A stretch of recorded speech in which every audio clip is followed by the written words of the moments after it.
Hello everyone, welcome to the face the test platform.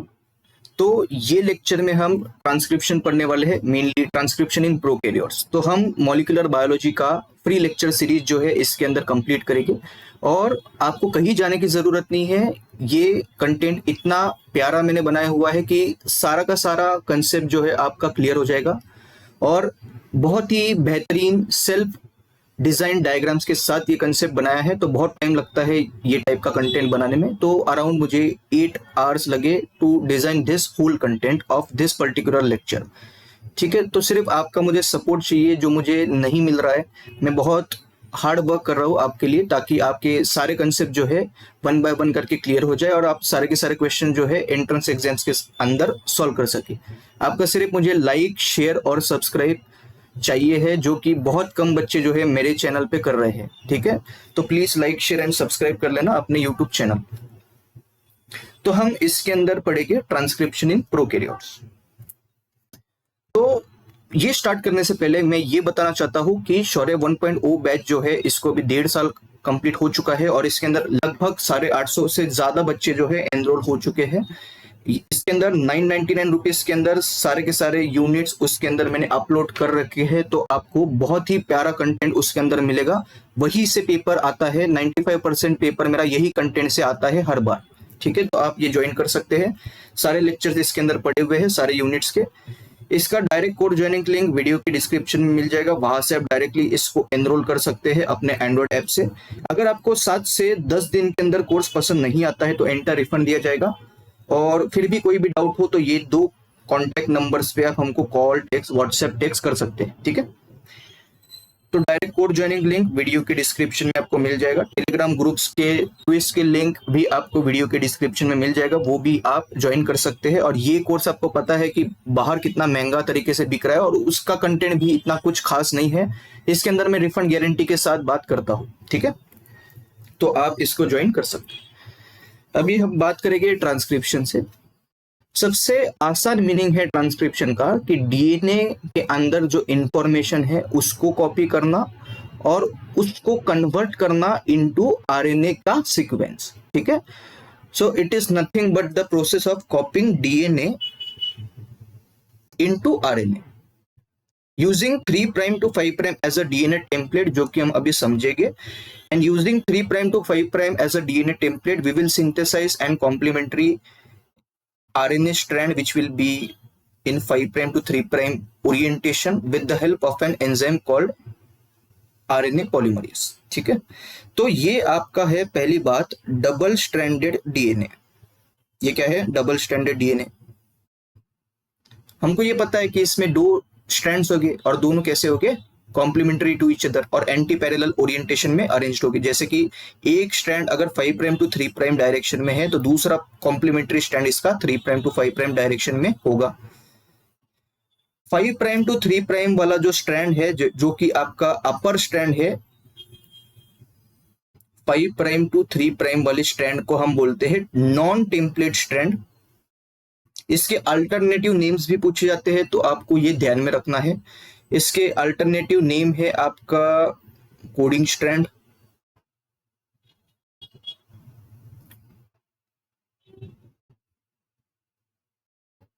ठीक है, और क्या है?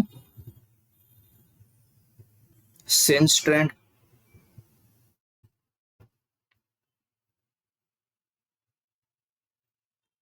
और प्लस स्ट्रैंड। ठीक है, ये सारे नेम से इसके, तो ये सारे के सारे नाम आपको याद रखना है। एग्जामिनर या फिर क्वेश्चन पेपर सेटर आपका फायदा उठाता है, क्योंकि बहुत सारे बच्चे ये नेम्स में कंफ्यूज होते हैं। तो नॉन टेम्पलेट स्ट्रैंड जो होगा आपका, वो कौन सा होगा? ये ऊपर वाला। नीचे वाला जो स्ट्रैंड है, that is which will be in 3 prime to 5 prime orientation, it will be your template strand। ये ध्यान में रखना है आपको। ठीक है, इसके क्या क्या नाम हो सकते हैं? सेंस का उल्टा कर दो, एंटी सेंस हो जाएगा। प्लस का उल्टा कर दो, ऑपोजिट कर दो, माइनस हो जाएगा, minus strand. Anti sense strand हो गया। फिर आपका इसको हम माइनस स्ट्रैंड बोल सकते हैं, इसको आप नॉन कोडिंग स्ट्रैंड बोल सकते हैं।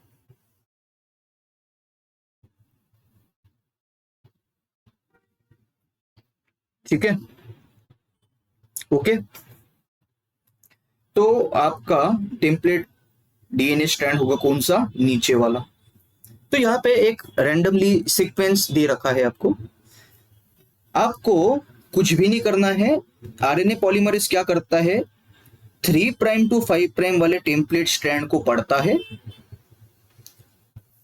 और इसको आरएनए सीक्वेंस में कॉपी करता है। ठीक है, RNA sequence is complementary to template strand.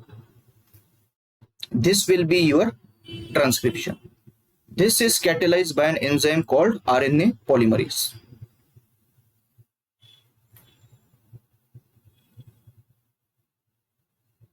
ठीक है, तो यहां पे कुछ भी नहीं है।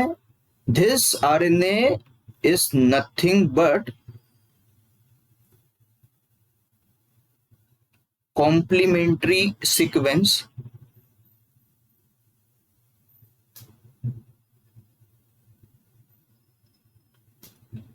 of 3 prime to 5 prime template DNA strand। ये है आपका सिंपल भाषा में transcription. RNA is complementary sequence of 3 prime to 5 prime template DNA strand। ठीक है, तो अभी ऊपर जो भी ये ब्लू इसमें था उसको हम कन्वर्ट करेंगे या फिर इसके कॉम्प्लीमेंट्री हम सीक्वेंस लिखेंगे। जैसे कि आपका पहला न्यूक्लियोटाइड था एडेनिन, तो अगर 3 प्राइम टू 5 प्राइम आपका टेम्पलेट डीएनए स्ट्रैंड था तो उसका कॉम्प्लीमेंट्री जब हम लिखेंगे तो ऑब्वियस सी बात है आपका पहला कौन आएगा 5 प्राइम और लास्ट में कौन आएगा 3 प्राइम। पहला न्यूक्लियोटाइड था एडेनिन, तो उसके कॉम्प्लीमेंट्री हमने डाल दिया यूरासिल। दूसरा न्यूक्लियोटाइड है थाइमिन, उसके कॉम्प्लीमेंट्री आता है एडेनिन। ये तो पता है ना आपको कि आरएनए के अंदर adenine, guanine, cytosine, adenine, guanine, cytosine और यूरासिल होता है। Thymine is absent in RNA. ठीक है, तो एडेनिन के कॉम्प्लीमेंट्री हमेशा यूरासिल आएगा, आरएनए के अंदर थाइमिन नहीं आएगा, ये आपको पता होगा। फिर ऐसे करते करते ग्वानिन का साइटोसिन कर दिया, साइटोसिन का ग्वानिन कर दिया, तो ऊपर का टेम्पलेट डीएनए सीक्वेंस जो था उसको मैंने कॉम्प्लीमेंट्री लिखा और मेरा 5 प्राइम टू 3 प्राइम आरएनए का सीक्वेंस बन गया। ये है आपका सिंपल भाषा में transcription. This is catalyzed by an enzyme called as RNA polymerase। ठीक है, ठीक है, क्लियर है यहाँ तक?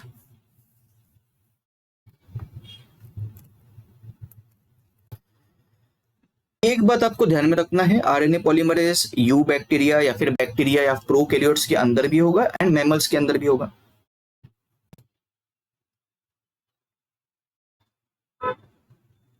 यूकैरियोट्स,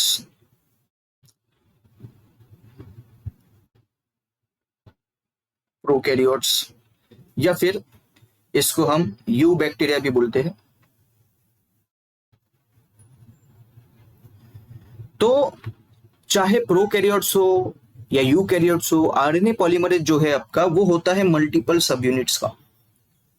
क्योंकि यहाँ पे बच्चों का खेल नहीं चल रहा है, यहाँ पे बॉडी से हम खिलवाड़ कर रहे हैं, तो जाहिर सी बात है एक सिंगल सब यूनिट काफी नहीं है ट्रांसक्रिप्शन के लिए।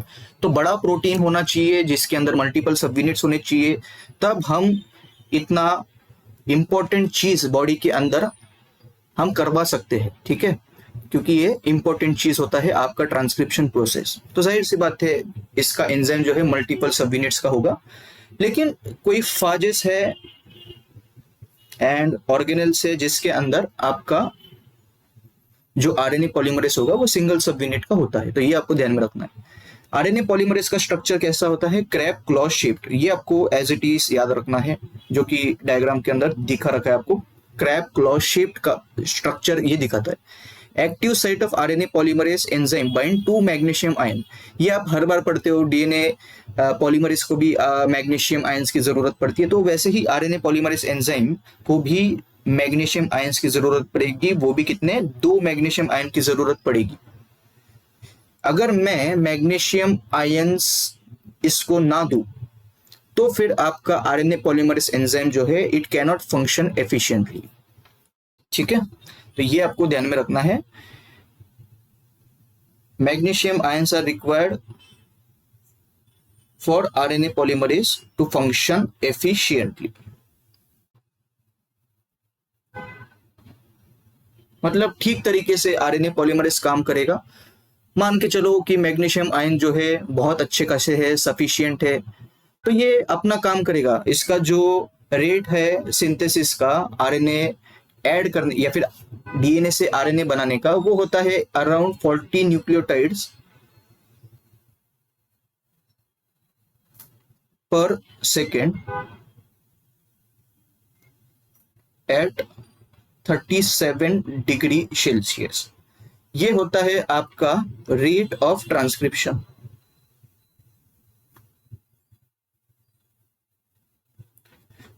तो अगर मुझे यही रेट मेंटेन करवाना है तो मैग्नीशियम आयंस मुझे सफिशिएंट मात्रा में देने चाहिए।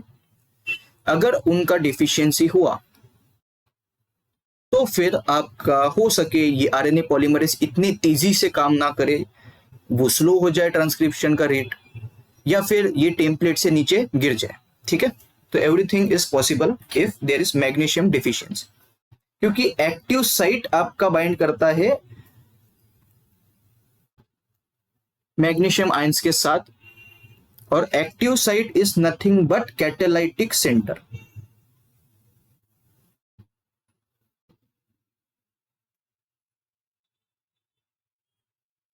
मेनली बीटा सब यूनिट, और यही बीटा सब यूनिट क्या करता है, टेम्पलेट डीएनए स्ट्रैंड को पकड़ के रखता है और फिर आपका रेट ऑफ सिंथेसिस जो है मेंटेन करवाएगा। ये आप देख सकते हो, ये देखो डायग्राम के अंदर बीटा है और बीटा है एकदम हाथ की तरह। इन्होंने क्या किया, इनके वजह से ही वो ग्रिप मेंटेन कर पा रहा है, and it is holding on to your DNA. ठीक है, तो कैटालाइटिक सेंटर जो है वो होता है बीटा सब यूनिट का। तो देखते हैं वन बाय वन चीजें। यूकैरियोट्स और प्रोकैरियोट्स दोनों के अंदर आरएनए पॉलीमरेजेस होगा। प्रोकैरियोट्स के अंदर only single type of RNA polymerase is there. ठीक है, whereas in the case of eukaryotes there will be RNA polymerase. अभी मैं शॉर्ट फॉर्म लिखूंगा इसका, ठीक है, तो ये आप नोट्स में पूरा इंक्लूड कर लेना। आरएनए पॉलीमरेज 1 हो सकता है, आरएनए पॉलीमरेज 2 हो सकता है, और RNA polymerase 3। So there are 3 different types of RNA polymerases which are involved in eukaryotes। जैसे कि आरएनए पॉलीमरेज 2 का फंक्शन होता है टू सिंथेसाइज एमआरएनए। टीआरएनए का काम आरएनए पॉलीमरेज 3 संभालता है। ठीक है, आरएनए पॉलीमरेज 1 मेनली आपके आरएनए जीन्स का ट्रांसक्रिप्शन करता है। तो काम इन्होंने डिवाइड कर रखा है यूकैरियोट्स के अंदर, लेकिन प्रोकैरियोट्स के अंदर चाहे वो एमआरएनए हो, आरआरएनए हो, टीआरएनए हो, सारा का सारा ट्रांसक्रिप्शन एक ही टाइप का आरएनए पॉलीमरेज करता है, that is single type of RNA polymerase. Eukaryotes के अंदर there are 3 different types of RNA polymerases, और तीनों अलग अलग काम करते हैं, अलग अलग चीजों का ट्रांसक्रिप्शन करते हैं, या फिर अलग अलग आरएनए का ट्रांसक्रिप्शन करते हैं। ठीक है, अभी हम बात करेंगे कौन कौन से सब यूनिट्स इसके पास होते हैं। पहली बात, अल्फा सब यूनिट। यूकैरियोट्स के अंदर अगर हम बात करें तो 2 अल्फा सब यूनिट होगा, एक बीटा सब यूनिट होगा, एक बीटा डैश सब यूनिट होगा, और एक ओमेगा सब यूनिट होगा। प्रोकैरियोट्स के अंदर भी 2 अल्फा सब यूनिट होंगे, एक बीटा सब यूनिट होगा, एक बीटा डैश सब यूनिट होगा, एक ओमेगा सब यूनिट होगा। दोनों में सेम सब यूनिट्स है।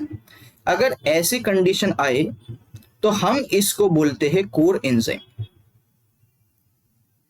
अगर 2 अल्फा के सब यूनिट्स होंगे, एक बीटा का सब यूनिट होगा, एक बीटा डैश का होगा, और एक ओमेगा का होगा, तो हम ये पूरा कॉम्प्लेक्स जो बनेगा आरएनए पॉलीमरेज का, उसको हम बोलते हैं कोर एंजाइम। इसके यही कॉम्प्लेक्स के साथ अगर सिग्मा फैक्टर या सिग्मा सब यूनिट एक और जुड़ जाए तो अभी हम वो आरएनए पॉलीमरेज को बोलेंगे holo enzyme. So RNA polymerase without sigma factor is known as core enzyme. RNA polymerase with sigma factor is known as holo enzyme. दोनों का डिफरेंस भी अगले स्लाइड्स में आपको समझाऊंगा, ठीक है। एक बात आपको ध्यान में रखना है कि यूकैरियोट्स के केस के अंदर there is no sigma factor, so RNA polymerase without sigma factor is known as core enzyme. Eukaryotes के अंदर सिग्मा फैक्टर नहीं होता, ये आपको ध्यान में रखना है, ठीक है। तो यूकैरियोट्स के अंदर अगर सिग्मा फैक्टर नहीं है तो होलो एंजाइम आपका यूकैरियोट्स के अंदर देखने को नहीं मिलता। सिग्मा फैक्टर प्रोकैरियोट्स के अंदर होता है तो फिर प्रोकैरियोट्स के अंदर होलो एंजाइम भी देखने को मिलता है। अभी हम बात करेंगे एक एक सब यूनिट्स के बारे में। तो ये ऊपर ले लेता हूं मैं यहाँ पे।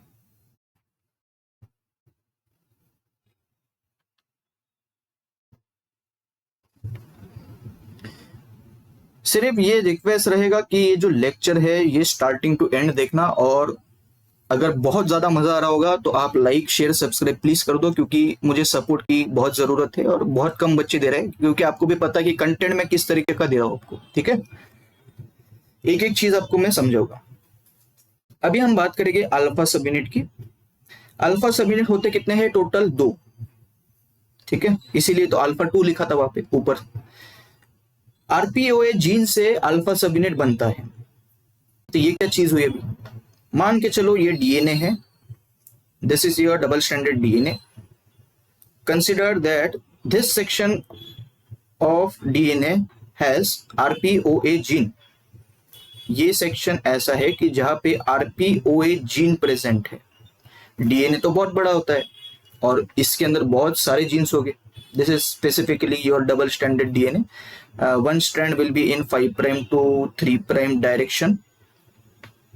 ये कैसा जा रहा है डीएनए? हाँ, and another strand will be in 3' to 5' direction या ओरिएंटेशन।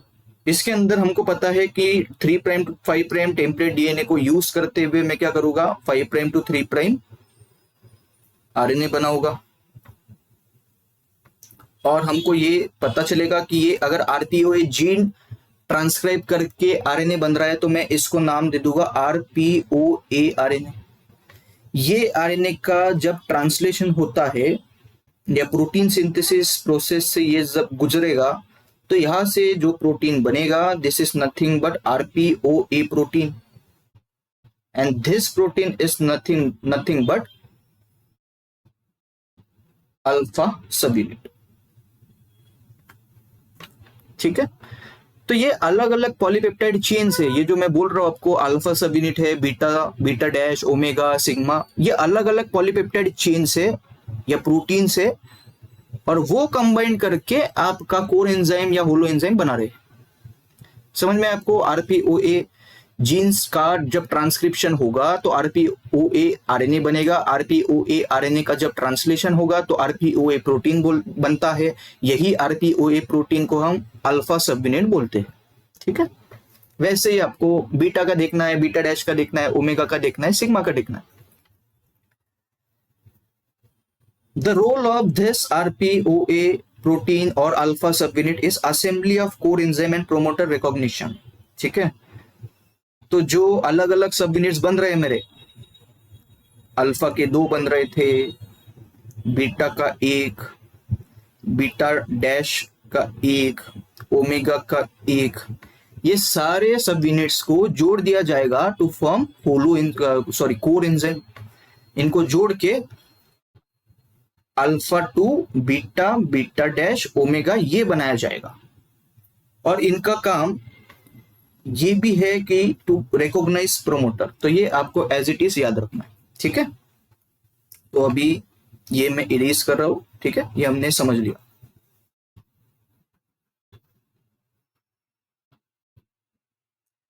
वैसे ही बीटा सब यूनिट का काम क्या है? पहली बात, बीटा सब यूनिट बनेगा आरपीओबी जीन से। बीटा सब unit is acting as a catalytic centre. तो ये वही सेंटर है कि जो दो मैग्नीशियम आयंस के साथ बाइंड करता है।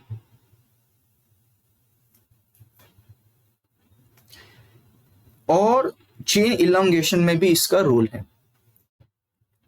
बीटा डैश सब यूनिट भी कैटालाइटिक सेंटर की तरह काम करेगा। ये आरपीओसी जीन से आपका बीटा डैश सब यूनिट बनेगा। बीटा डैश सब यूनिट का काम भी है to act as a catalytic centre and holding template DNA. तो टेम्पलेट डीएनए को पकड़ के रखने का काम किसके हाथ में है? बीटा डैश सब यूनिट के हाथ में। तो जो दो मैग्नीशियम आयंस की मैंने बात की थी, एक मैग्नीशियम आयन आपका बीटा सब यूनिट बाइंड करेगा और दूसरा सब यूनिट जो है आपका बीटा डैश सब यूनिट, वो एक मैग्नीशियम आयन को लेगा। ठीक है, and this is how two magnesium ions are required for catalytic center to function efficiently। RPOZ gene से आपका ओमेगा सब यूनिट बनता है। इसका काम होता है असेंबली ऑफ आरएनए पॉलीमरेज। ये भी आपको ध्यान में रखना है। तो अलग अलग सब यूनिट्स को जोड़ने का काम आपका ओमेगा सब यूनिट करेगा।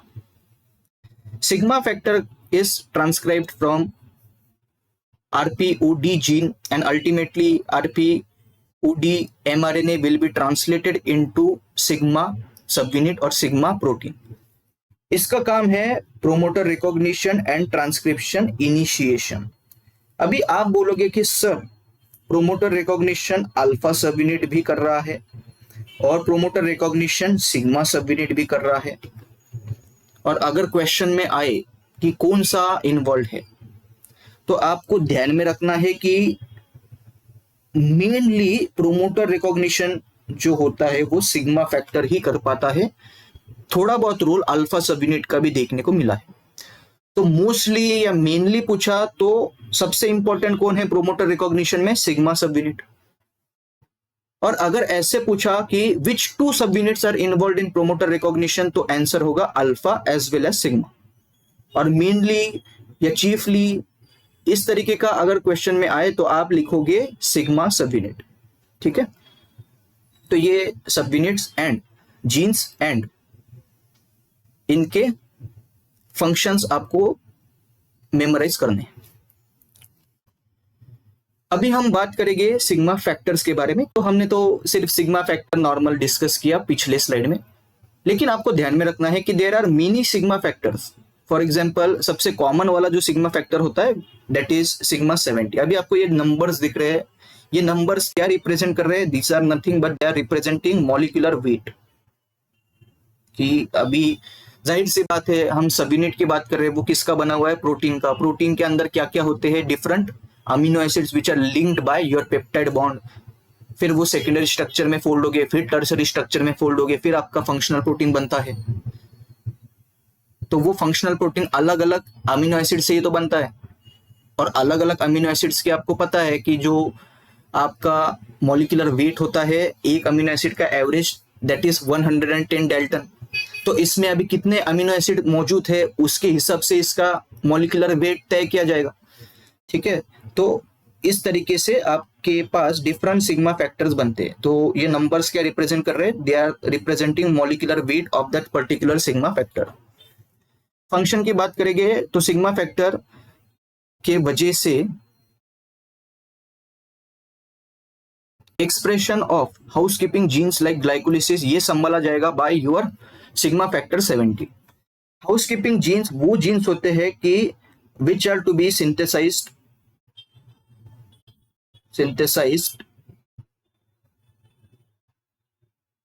कंटिन्यूअसली। जैसे कि आपका ग्लाइकोलिसिस हो गया, या फिर मान के चलो आप रेस्पिरेशन के अंदर जितने भी प्रोसेसेस हो गए, जितने भी एंजाइम्स हो गए, वो सारे के सारे एंजाइम्स किसी जीन से ही तो बन रहे होंगे। मान के चलो आपको ग्लाइकोलिसिस का कोई एंजाइम चाहिए, for example glucose 6 phosphate.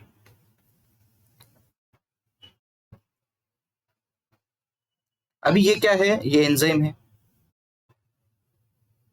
This is nothing but protein. ये प्रोटीन को हमको कंटिन्यूअसली ऑन करवाना है, क्योंकि प्रोटीन ऑन नहीं हुआ तो ग्लाइकोलिसिस नहीं होगा, आप रेस्पायर नहीं कर पाओगे। ग्लाइकोलिसिस नहीं हुआ तो क्रेब्स साइकिल नहीं चलेगी, पाइरूवेट ऑक्सीडेशन नहीं होगा, इलेक्ट्रॉन ट्रांसपोर्ट चेन नहीं होगा, फिर आपको एनर्जी कहाँ से आएगी? एटीपी इलेक्ट्रॉन ट्रांसपोर्ट चेन से ही तो मिलता है आपको। और रेस्पायर क्यों करते हैं हम? To get ATP as well as to expel carbon dioxide from your body. तो ये एंजाइम्स तो हमको बनाने ही बनाने हैं और कंटिन्यूसली बनाने हैं, क्योंकि रेस्पिरेशन अगर रुक जाए तो कोई इंसान सर्वाइव कर ही नहीं सकता। तो ऐसे सारे जीन्स जिनको हमको कंटिन्यूसली ऑन रखना ही पड़ता है बॉडी के अंदर, वो सारे जीन्स को हम बोलते हैं हाउसकीपिंग जीन्स।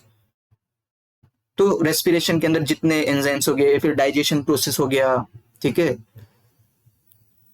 तो ऐसे सारे प्रोसेसेस जो कंटिन्यूसली ऑन होने चाहिए आपके बॉडी में, वो सारे प्रोसेसेस में जितने भी प्रोटीन्स हो गए, एंजाइम्स हो गए, वो हाउसकीपिंग जीन से बनाए जाएगी। ठीक है, तो इन सब को संभालता है आपका सिग्मा फैक्टर 70। दूसरा है सिग्मा फैक्टर 19। इसका फंक्शन है it will bind when ferrous citrate concentration decreases. फिर आपका सिग्मा फैक्टर 24 है it will bind upon increase heat exposure. तो जब हीट एक्सपोज हो जाए आपकी बॉडी, तो फिर ये पॉसिबिलिटी होती है कि आपका जो लिपिड बाइलर मेम्ब्रेन है वो ज्यादा फ्लूइड लाइक हो जाए, जिसकी वजह से मेम्ब्रेन आयंस का लीकेज होना स्टार्ट हो जाए, तो वो भी हमको प्रिवेंट करना है। तो वो सारे के सारे जो रेगुलेशन है वो हम ट्रांसक्रिप्शन रेगुलेशन आगे के अंदर लेक्चर्स में समझेंगे। अभी के लिए इनका फंक्शन याद रखना है। तो हीट एक्सपोज जब हो जाए बॉडी तो वो संभाला जाएगा by sigma factor 24। Flagella gene synthesis जो है in your prokaryotes it will be handled by sigma factor 28। Sigma factor 32 का रोल है heat shock response. Sigma factor 38 का रोल है oxidative and osmotic response gene synthesis.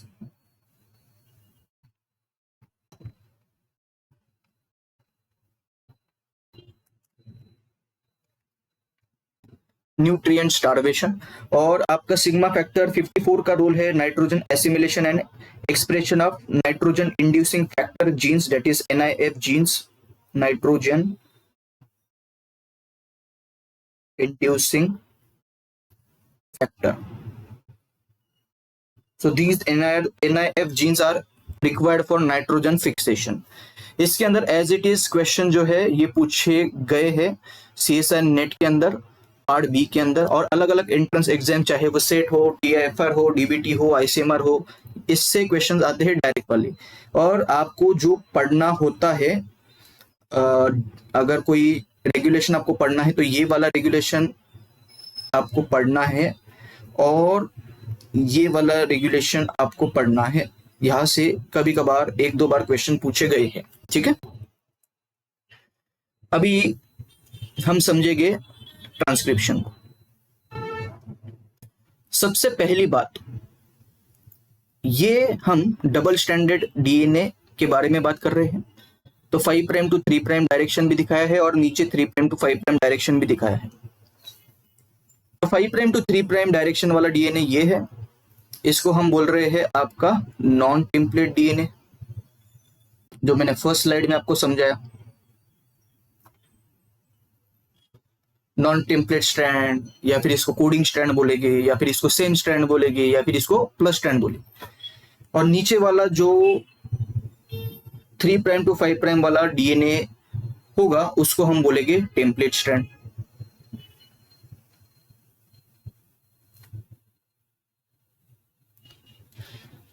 तो मान के चलो हम यहां पे बात कर रहे हैं डायबिटीज जीन की।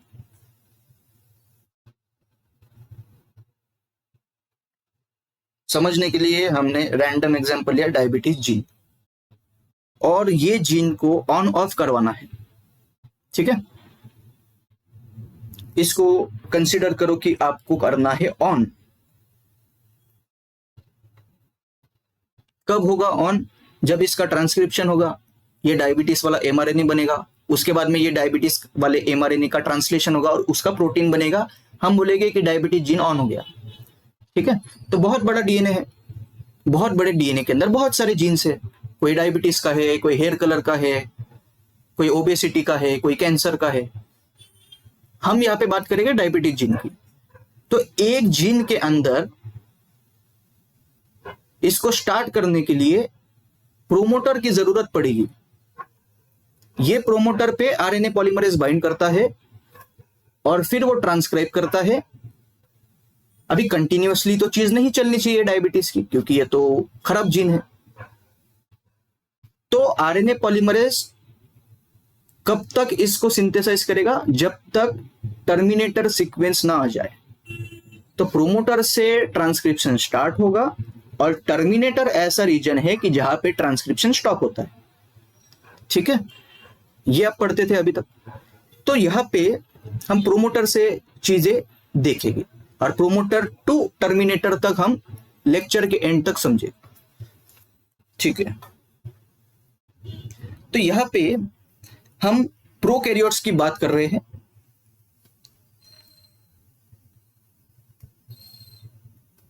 A typical bacterial promoter contains two important DNA sequences, -10 and -35 elements. ये दो इंपॉर्टेंट सीक्वेंसेस होते हैं बैक्टीरियल प्रोमोटर के अंदर। इसको हम बोलते हैं -10 एलिमेंट और ये बॉक्स को हम बोलेंगे -35 एलिमेंट।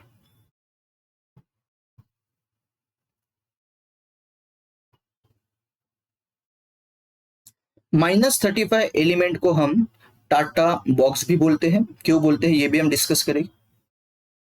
इसको हम प्रिब्नो बॉक्स भी बोलेंगे। और ये दो एलिमेंट्स को हम रिकॉग्निशन साइट्स या फिर recognition sites of RNA polymerase या फिर consensus sequences with in the promoter भी बोलते हैं। बहुत इंपॉर्टेंट सीक्वेंसेस होते हैं -10 और -35। -35 एलिमेंट का ऐसा कुछ नाम नहीं है। -10 एलिमेंट को हम टाटा बॉक्स इसलिए बोल रहे हैं क्योंकि इसके सीक्वेंस में टाटा नाम आता है। ठीक है, तो -10 एलिमेंट का सीक्वेंस है TATAAT। इसके कॉम्प्लीमेंट्री क्या हो जाएगा? उसका उल्टा कर दो कॉम्प्लीमेंट्री। थाइमिन का एडेनिन, एडेनिन का थाइमिन, थाइमिन का एडेनिन, एडेनिन का थाइमिन, एडेनिन का थाइमिन और थाइमिन का एडेनिन। ठीक है, -35 एलिमेंट का सीक्वेंस है TTGACG। इसका भी कॉम्प्लीमेंट्री लगाओ। थाइमिन के कॉम्प्लीमेंट्री एडेनिन आएगा, थाइमिन के कॉम्प्लीमेंट्री एडेनिन, ग्वानिन के कॉम्प्लीमेंट्री साइटोसिन, एडेनिन के कॉम्प्लीमेंट्री थाइमिन, साइटोसिन के कॉम्प्लीमेंट्री ग्वानिन और ग्वानिन के कॉम्प्लीमेंट्री साइटोसिन। पहली बात, इसको -10 और -35 क्यों बोला गया है? ऐसा पॉइंट कि जहां से ट्रांसक्रिप्शन स्टार्ट होता है या फिर पहला न्यूक्लियोटाइड ट्रांसक्राइब होता है उसको हम बोलते हैं +1 साइट। मतलब अगर यहां पे साइटोसिन होगा डीएनए सीक्वेंस के अंदर तो नीचे ग्वानिन होगा। ठीक है, और टेम्पलेट स्ट्रैंड मेरा है 3' to 5' ओरिएंटेशन में। इसका कॉम्प्लीमेंट्री जब बनेगा तो ऑब्वियस सी बात है मेरा 5' to 3' आरएनए बनेगा। तो पहला nucleotide that is guanine, because we use template strand in 3' to 5' orientation, इसका कॉम्प्लीमेंट्री जो बनेगा it will be cytosine. This is nothing but your first nucleotide to be transcribed. जो पहला न्यूक्लियोटाइड ट्रांसक्राइब हुआ है या फिर एमआरएनए के अंदर जो पहला न्यूक्लियोटाइड बना हुआ है और जिस जगह से बना हुआ है वो जगह को हम बोलते हैं +1 site, that is start site of transcription. फिर आपका दूसरा न्यूक्लियोटाइड बनेगा तो मैं इस तरीके से उसको +2 +3 इस तरीके से मैं इसको लेबल कर सकता हूं। ध्यान में रखने वाली बात यह है कि आप बोलेगे सर फिर +1 के लेफ्ट साइड में -1 होना चाहिए या 0 होना चाहिए, हम तो कंफ्यूज हो गए। तो 0 जैसे कुछ चीज नहीं होती है, यहाँ पे होगा आपका -1। ऐसे करते करते -10 तक आप पहुंचोगे। -1 आएगा, फिर -2 आएगा, ऐसे करते करते आप -10 तक पहुंचोगे। अगर मेरा रेफरेंस पॉइंट +1 है और आपको पता होगा, अगर मान के चलो मैं +1 को रेफरेंस पॉइंट मान रहा हूं, रेफरेंस पॉइंट के अगर मैं लेफ्ट साइड जाऊं तो उसको मैं बोलूंगा अपस्ट्रीम साइड, और अगर रेफरेंस पॉइंट के राइट साइड में जाऊं तो उसको मैं बोलूंगा डाउनस्ट्रीम साइड। ठीक है, तो मैं बोलूंगा -10 elements and -35 element is present upstream of transcription start site, ठीक है। And region which is to be transcribed is present downstream of +1 site. समझ में आपको? लेफ्ट साइड वाले इलाके को हम बोलते हैं अपस्ट्रीम और राइट साइड वाले इलाके को हम बोलेंगे डाउनस्ट्रीम। तो दो इंपॉर्टेंट एलिमेंट्स है भाई बैक्टीरियल प्रोमोटर के अंदर, -10 एंड -35। हमें कौन सा रीजन ट्रांसक्राइब करना है या फिर mRNA कौन से रीजन से बनेगा, ये वाले रीजन से जिसको हमें ट्रांसक्राइब करना है। We are concern only about this particular region, बाकी के रीजन में हमको कुछ लेना देना नहीं है, लेकिन ये वो रीजन है जहां से ट्रांसक्रिप्शन स्टार्ट होता है। अभी हम बात करेंगे। तो सबसे पहले आपको ये पता होना चाहिए कि आरएनए पॉलीमरेज जो है उसको कोई आइडिया नहीं है कि मुझे -10 पे बाइंड करना है, -35 पे बाइंड करना है, -50 पे बाइंड करना है, -20 पे बाइंड करना है, +1 पे बाइंड करना है, उसको कुछ पता नहीं है। तो आरएनए पॉलीमरेज जब कोर एंजाइम वाले फॉर्म में होता है, α2, बीटा, बीटा डैश और ओमेगा, इसको पता ही नहीं है कि मुझे बाइंड कहां पे करना है, प्रोमोटर पे बाइंड करना है, टर्मिनेटर पे बाइंड करना है, उसको कुछ आइडिया नहीं। वो पहचान ही नहीं पाएगा कि मेरा बाइंड करने वाला हिस्सा कहां पे है डीएनए पे और दूसरा हिस्सा कहां पे। It can not distinguish between promoter and other sequences of DNA. तो फिर कैसे उसको पता चलेगा कि मुझे -10 और -35 एलिमेंट पे बाइंड करना है? ये सुपर पावर जो है वो दी जाती है बाय योर सिग्मा फैक्टर। तो α2, beta, beta dash, omega and sigma. जैसे ही सिग्मा फैक्टर जुड़ जाए इसके साथ, तो अभी हम आरएनए पॉलीमरेज को क्या बोलते हैं? Holo enzyme.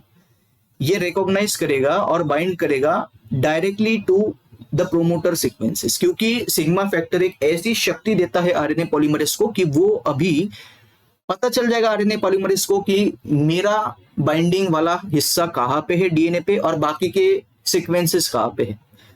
So this ability of RNA polymerase to recognize consensus sequences within the promoter is given or provided by sigma factor। इसीलिए हमने पीछे फंक्शन में सिग्मा फैक्टर का मेन रोल क्या देखा था? Promoter recognition. और जब प्रोमोटर रिकॉग्नाइज करेगा ये, तभी तो ट्रांसक्रिप्शन स्टार्ट हो पाएगा।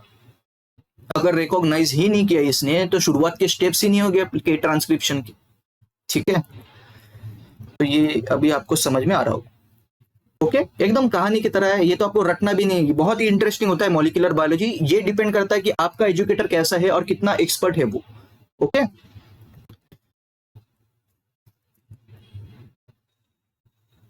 अभी हम स्टेप्स वाइज इसको समझेंगे।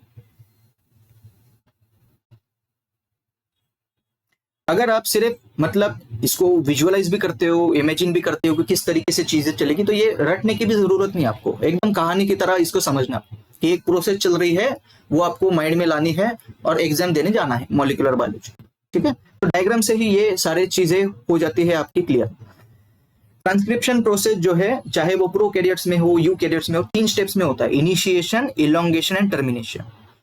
डीएनए रेप्लिकेशन में भी 3 स्टेप्स यही होते हैं: इनिशिएशन, इलोंगेशन, टर्मिनेशन। ट्रांसलेशन में भी यही 3 स्टेप्स होते हैं: initiation, elongation, termination. Initiation step हम समझेंगे। अभी हमने देखा कि आपका आरएनए पॉलीमरेज जो होलो एंजाइम होता है वो बाइंड करता है डबल स्ट्रैंडेड डीएनए पे। कहां पे? प्रोमोटर पे। और इसके अंदर it cover -10 and -35 elements also.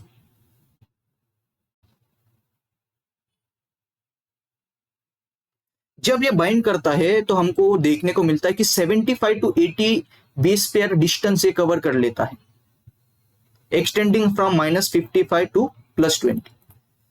तो जब आपका आरएनए पॉलीमरेज बाइंड करता है तो इतना बेस पेयर ये कवर करता है एरिया। ये हम अगले स्लाइड में देखेंगे।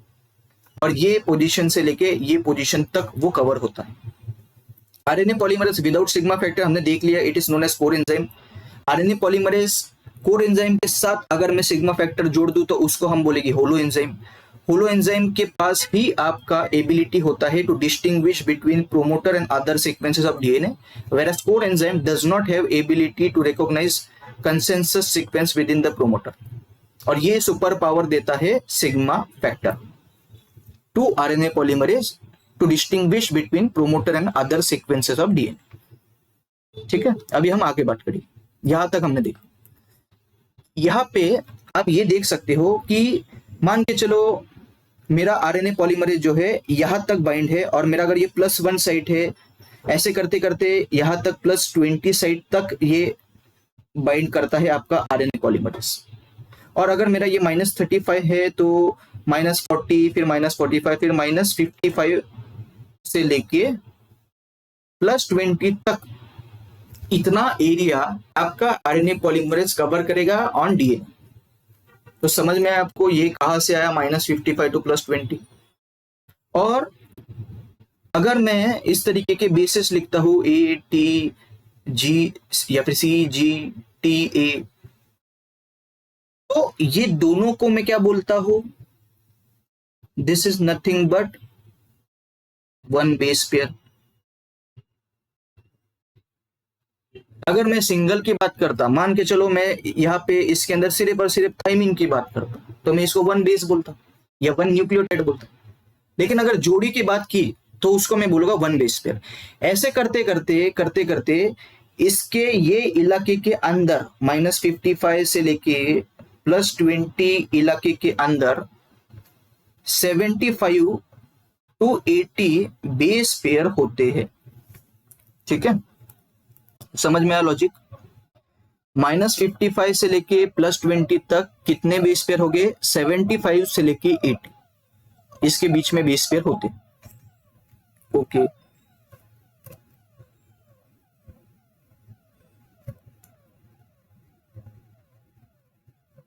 ठीक है, ये समझ में आया।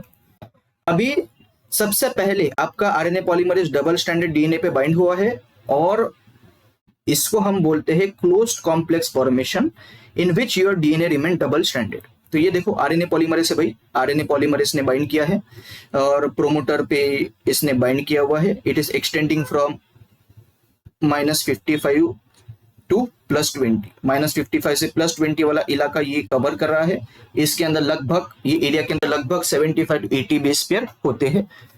And another label is shown that RNA polymerase bind to consensus sequence which are -10 elements and -35 elements within the promoter. +1 site represents your start site of transcription. This RNA polymerase bound with your double-stranded DNA at consensus sequences within the promoter DNA is referred to as closed complex. ये पूरे complex को हम closed complex बोलते हैं। ठीक है, तो label किया है नीचे closed complex formation during transcription initiation in prokaryotes. ठीक है, समझ में आपको? ये नीचे लेबल किया है मैंने, यहां पे आप देख सकते। तो ये सारे सेल्फ डिजाइन डायग्राम्स है, तो मैंने बहुत टाइम इन्वेस्ट करके ये डायग्राम्स आपके लिए बनाए हैं। एक एक डायग्राम मैंने बनाई है आपके लिए। अभी हम समझेंगे next step, that is open complex formation. तो मैं यहां पे आ जाता हूं। ठीक है,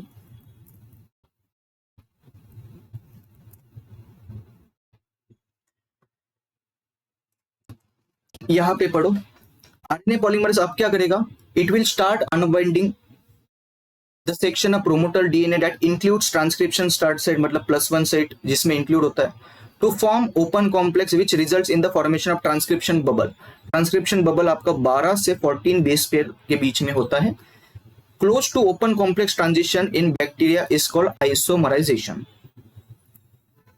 तो ये क्लोज कॉम्प्लेक्स था। अभी इसने क्या किया, ये आरएनए पॉलीमरेज अनवाइंडिंग करता है प्रोमोटर डीएनए के अंदर। तो अभी ये जो प्रोमोटर डीएनए है, इसके अंदर जो -10 और -35 एलिमेंट है, उनके बीच में अनवाइंडिंग किया जाएगा। अभी आपके दिमाग में एक सवाल उठेगा कि सर फिर अनवाइंडिंग में ये हिस्से से करूं या ये हिस्से से करूं? तो अनवाइंडिंग ये हिस्से से पहले किया जाता है क्योंकि इसके अंदर 80 रिच डीएनए सीक्वेंस है, साइटोसिन ग्वानिन नहीं है। तो एडेनिन और थाइमिन के बीच में तो 2 हाइड्रोजन बॉन्ड होते हैं और ग्वानिन और साइटोसिन के बीच में 3-3 हाइड्रोजन बॉन्ड्स होते हैं। तो कौन से एलिमेंट को तोड़ना या अनवाइंड करना इजी है, 2 हाइड्रोजन बॉन्ड वाले इलाके को या 3 हाइड्रोजन बॉन्ड वाले इलाके को? जाहिर सी बात है 2 हाइड्रोजन बॉन्ड्स आराम से टूटेंगे as compare to 3 hydrogen bonds वाला रीजन। इसमें देखो कितने सारे साइटोसिन ग्वानिन के रेसिड्यूज है -35 के अंदर। तो कौन सा आसान है आपके हिसाब से तोड़ना? -10 एलिमेंट। तो सबसे पहले अनबाइंडिंग होता है -10 एलिमेंट पे, जो कि आप देख सकते हैं -35 element is still intact. Okay,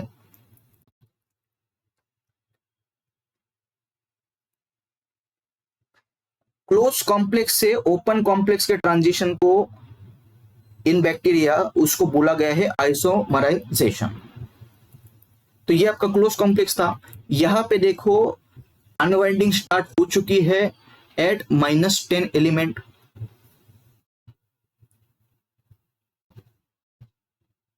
unwinding first starts at -10 element by RNA polymerase।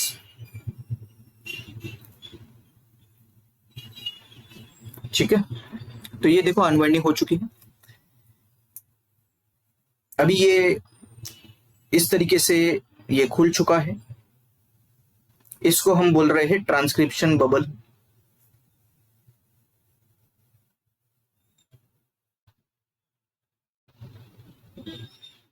ठीक है, और ये 12 to 14 बेस पेयर का होता है, जो कि यहां पे लिखा है अप्रोक्सीमेटली 12 to 14 बेस पेयर। ठीक है, मतलब अभी ये बहुत दूर दूर दिखा है, तो ये एक बेस हो गया, ये एक बेस हो गया, ये एक बेस हो गया, ये एक बेस हो गया। तो यहाँ पे 1 2 3 4 5 6, तो 6 बेस तो यही पे हो गए आपके। इस तरीके के 12 से 14 बेस पेयर इसके अंदर होते हैं। ठीक है, तो यहां पे आप देख सकते हो कि आपका टेम्पलेट डीएनए जो था, which was your 3' to 5' DNA strand, is now single stranded. Close complex में तो ये डबल स्ट्रैंडेड था, अनवाइंडिंग की वजह से अभी ये सिंगल स्ट्रैंडेड हो चुका है, जो कि अच्छी बात है, क्योंकि भाई हमको 5' to 3' का कुछ लेना देना नहीं है ट्रांसक्रिप्शन में। हमको चाहिए 3' to 5', इसके कॉम्प्लीमेंट्री तो हमको आरएनए बनाना है। तो we are only concern about 3' to 5'। और पीछे अगर ये 5' और 3' के साथ ये हाइड्रोजन बॉन्डिंग कर रहा था, तो फिर आने वाला आरएनए आप कहां पे जोड़ोगे? 3' to 5', तो 5' to 3' के साथ में जुड़ा हुआ है हाइड्रोजन बॉन्डिंग। तो इनको तोड़ना जरूरी था ताकि 3' to 5' template DNA strand single stranded form में आ जाए। और अभी इसके कॉम्प्लीमेंट्री आपका आरएनए बन जाए इस तरीके से। फॉर एग्जांपल अगर मैं यहां पे दिखाऊं आरएनए, तो 3' to 5' टेम्पलेट को यूज करते हुए आपका आरएनए बनेगा इस तरीके से। यूए एडेनिन का कॉम्प्लीमेंट्री यूरासिल, थाइमिन का कॉम्प्लीमेंट्री एडेनिन, इसका यूरासिल, इसके कॉम्प्लीमेंट्री लिखे मैंने आप। ठीक है, तभी तो आपका आरएनए का सीक्वेंस बन पाएगा। 5' to 3' आरएनए का सीक्वेंस कब बनेगा? जब 5' to 3' और 3' to 5' डीएनए के अलग हो जाए। तो ओपन कॉम्प्लेक्स फॉर्मेशन होना बहुत ज्यादा जरूरी था, तो ये भी हमने देख लिया। ठीक है, तो ये हमने देख लिया। अभी इसके अंदर आपका टेम्पलेट डीएनए जो है वो अवेलेबल हो चुका है for base pairing with incoming ribonucleotides. हम ये भी देखेंगे कि टर्नरी कॉम्प्लेक्स होता क्या है। Ternary complex is made up of RNA, DNA and enzyme, that is RNA polymerase. RNA chain का सिंथेसिस होता है 5 प्राइम टू 3 प्राइम डायरेक्शन में, ये भी हम इलोंगेशन स्टेप में अभी देखेंगे। Bubble progresses, DNA duplex reforms behind it, displacing RNA in the form of single strand, ये भी हम अभी इलोंगेशन में समझेंगे। एबॉर्टिव इनिशिएशन, देखने को ये मिला है कि जैसे आप अभी मान के चलो आप बाइक चलाते हो सुबह और ठंड में अब जब इग्निशन बटन दबाते हो तो बाइक जो है डायरेक्टली स्टार्ट नहीं होता है, कुछ आवाज करेगा, फिर आप 4-5 बार बटन दबाओगे, फिर वो भागेगा, ठीक है। उसी तरीके से ऐसा नहीं है कि आरएनए पॉलीमरेज एक बार में टेम्पलेट डीएनए पे आ जाए और फिर वो ट्रांसक्रिप्शन कर जाए, ऐसा नहीं है। ये भी क्या करेगा, एकदम मोटर की तरह चालू करेगा फिर रुकेगा, चालू करेगा फिर रुकेगा। ऐसे करते करते ये छोटे छोटे ट्रांसक्रिप्ट बनाएगा विच will B shorter than 10 nucleotides. जैसे ही 10 न्यूक्लियोटाइड के ऊपर अगर आरएनए बना तो फिर आपकी गाड़ी जो है ये चल पड़ेगी टिल टर्मिनेशन साइट, ठीक है। तो शुरुआत में 10 न्यूक्लियोटाइड से शॉर्ट ट्रांसक्रिप्ट्स बनते हैं जो कि कुछ काम के नहीं होते, बाद में वो डिग्रेड किए जाते हैं, ठीक है। आरएनए पॉलीमरेज आया, वो बन रहा है, वो उस पे बाइंड किया, डीएनए पे ट्रांसक्राइब किया, लेकिन छोटा ट्रांसक्रिप्ट बना, फिर वापस से उसने बाइंड किया, फिर वापस छोटा ट्रांसक्रिप्ट बना। लेकिन अगर 10 न्यूक्लियोटाइड से बड़ा अगर वो ट्रांसक्राइब करता है तो फिर वो आखिर तक चलेगा, ठीक है। So this process of RNA polymerase synthesising small और short transcript which are lesser than 10 nucleotides is referred to as abortive initiation. Once your RNA transcript is synthesized more than 10 nucleotides, then your stable ternary complex will be formed and elongation step will proceed, ठीक है। Initiation step will proceed to elongation step, ठीक है। ये हमने देख लिया close complex formation, open complex formation देख लिया। अभी ये बबल जो है, जाहिर सी बात है इसको अभी आगे बढ़ना है, एक एक डीएनए के सीक्वेंस को इसको अलग करना है और 3 prime to 5 prime template DNA strand के अगेंस्ट कॉम्प्लीमेंट्री आरएनए डालना है, ठीक है। तो ये ट्रांसक्रिप्शन बबल आगे जाना चाहिए। यही ट्रांसक्रिप्शन बबल जब आगे जाता है तो हम बोलते हैं इलोंगेशन स्टेप चल रही है, दूसरा कुछ भी नहीं था इसके अंदर, ठीक है। This movement of transcription bubble along the DNA so that complementary ribonucleotides can be bound against your template DNA strand is known as transcription, ठीक है। देखते हैं इसको। हाँ, तो आरएनए पॉलीमरेज अभी धीरे धीरे आगे बढ़ेगा along the DNA by unbinding DNA. इससे अलग अलग सेगमेंट जो है डीएनए के वो एक्सपोज हो जाएंगे और इसके साथ साथ आपका टेम्पलेट डीएनए जो है 3 प्राइम टू 5 प्राइम ओरिएंटेशन वाला वो भी सिंगल स्ट्रैंडेड होते जाएगा। अभी टेम्पलेट डीएनए स्ट्रैंड सिंगल हो गया, सिंगल स्ट्रैंडेड, इसके कॉम्प्लीमेंट्री आरएनए बनता है। वो आरएनए जो है 5 प्राइम टू 3 प्राइम डायरेक्शन में बनता है। ये पॉइंट बहुत इंपॉर्टेंट है, आने वाला राइबोन्यूक्लियोटाइड पीछे वाले न्यूक्लियोटाइड के 3 प्राइम OH पे जोड़ा जाएगा, ये हम समझेंगे, ठीक है।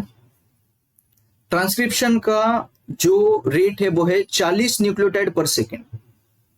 एक सेकेंड में 40 न्यूक्लियोटाइड को डीएनए से आरएनए में कन्वर्ट किया जाता है at 37 degree Celsius by RNA polymerase enzyme, ठीक है। ये आपको दिखने रहा होगा यहाँ,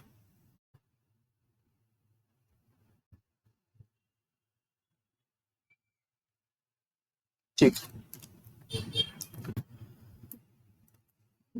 यहां पे देखो,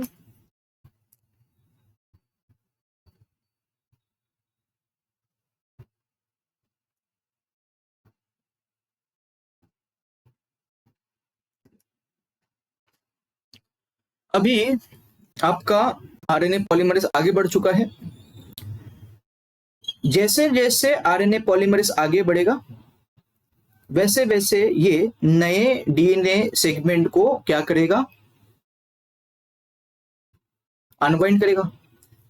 -10 एलिमेंट पीछे छूट चुका है, -35 एलिमेंट भी पीछे है, अभी ये आगे बढ़ चुका है। ये पिंक वाला जो रीजन था वो मैंने ट्रांसक्राइब्ड वाले रीजन को रिप्रेजेंट किया था +1 के बाद, और आप देखो ये अभी पिंक वाले इलाके में आ चुका है। कब तक ट्रांसक्रिप्शन चलेगा? जब तक इसके पास ऐसी साइट ना आ जाए। तो आरएनए पॉलीमरेज कब तक ट्रांसक्रिप्शन करेगा? जब तक वो टर्मिनेटर रीजन पे पहुंच ना जाए, तब तक ये आगे जाएगा। ठीक है, क्योंकि अगर स्टार्ट करने वाला प्रोमोटर है तो एंड करने के लिए भी कुछ ना कुछ होना चाहिए, तो एंड करने के लिए टर्मिनेटर रीजन होता है। ट्रांसक्रिप्शन बबल आपका स्टार्ट साइट ऑफ ट्रांसक्रिप्शन से लेके टर्मिनेटर रीजन तक जाता है। ठीक है, तो यहाँ पे क्या है, यहाँ पे कुछ भी नहीं है, मैंने यहाँ पे रैंडमली बेसिस लिए। फॉर एग्जांपल अगर 5' to 3' स्ट्रैंड में कुछ बेस है ग्वानिन, तो टेम्पलेट स्ट्रैंड में कौन होना चाहिए? साइटोसिन। अगर टेम्पलेट स्ट्रैंड 3' to 5' स्ट्रैंड में साइटोसिन है तो उसके कॉम्प्लीमेंट्री आरएनए जो बनना चाहिए वो क्या है? ग्वानिन।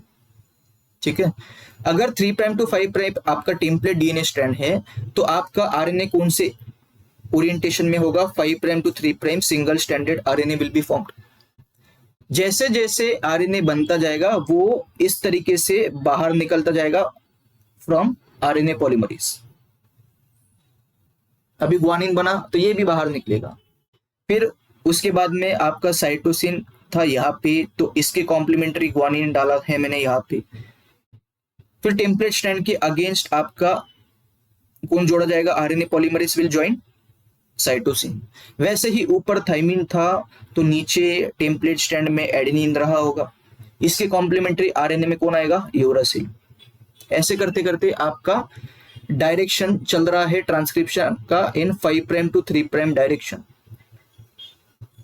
ये पूरा आरएनए जैसे जैसे एक एक न्यूक्लियोटाइड आरएनए पे का बनता जाएगा वो आरएनए पॉलीमरेज से बाहर निकलता जाएगा, विच इज शोन हियर। अभी ध्यान से समझना, अभी ऊपर है साइटोसिन, तो 3' to 5' टेम्पलेट स्ट्रैंड पे होगा ग्वानिन। आरएनए पॉलीमरेज को पता है ग्वानिन के कॉम्प्लीमेंट्री कौन आता है? साइटोसिन। तो मान के चलो अभी मुझे साइटोसिन जोड़ना है, तो साइटोसिन को आरएनए पॉलीमरेज लेगा और पिछले वाले न्यूक्लियोटाइड के 3' OH पे जोड़ेगा। तो पिछला वाला न्यूक्लियोटाइड था आपका 3' OH, ये 3' OH पे ये साइटोसिन को जोड़ा जाएगा। This is nothing but elongation. आने वाला न्यूक्लियोटाइड पिछले वाले न्यूक्लियोटाइड के 3' OH पे जोड़ा जाएगा। इसकी वजह से हो क्या रहा है? एक एक करते करते आपका आरएनए बनता जाएगा और आरएनए का डायरेक्शन आप देख सकते हो कि इस डायरेक्शन में जोड़ा जाएगा। तो ये 3' OH की तरफ एडिशन हो रहा है और 5' रहा यहाँ पे, तो ये इस डायरेक्शन में जा रहा है। सो 5' to 3' डायरेक्शन में आरएनए सिंथेसिस होता है। इनकमिंग राइबोन्यूक्लियोटाइड, आने वाला ribonucleotide will be joined to 3' OH previous nucleotide. आने वाला राइबोन्यूक्लियोटाइड जो है वो पिछले वाले न्यूक्लियोटाइड के 3' OH पे जोड़ा जाएगा, and this is how your RNA synthesis will proceed in 5' to 3' direction. ठीक है, यहां पे आप देख सकते हो ये हिस्सा है डीएनए का, इसके कॉम्प्लीमेंट्री हम आरएनए बना रहे हैं।